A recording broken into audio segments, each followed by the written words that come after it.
some really amazing and almost bizarre coincidences that happened on this film. During the first day of shooting on location, the crew and all the actors were rocked by an earthquake. And to make it even more bizarre, an earthquake struck the location that they were at the last day of shooting the film. Now, if you live in LA, you know you have a lot of earthquakes and you kind of get used to them. But it still seems kind of coincidental that at the beginning and the end of this film, they experience a real earthquake. And that's not the only weird thing that happened. Once the film was released, many of the theaters that were showing it started having terrible problems as a result of the Sensurround sound system. When the movie played at Grauman's Chinese Theater in Hollywood, the heavy bass speakers started causing damage to the ornate ceiling decorations in the theater.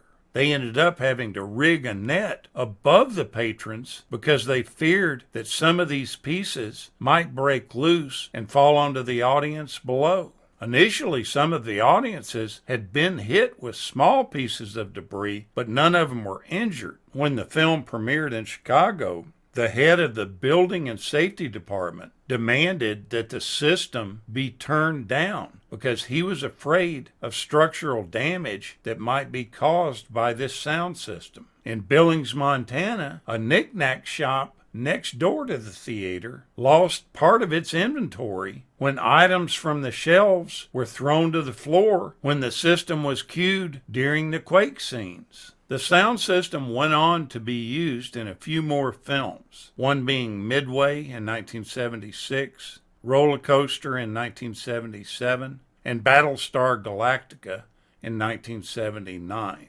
After that, it was deemed too troublesome to continue using.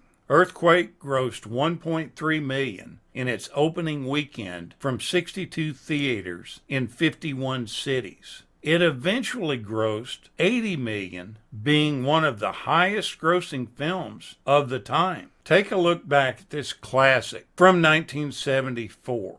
I really got a big kick out of watching it recently.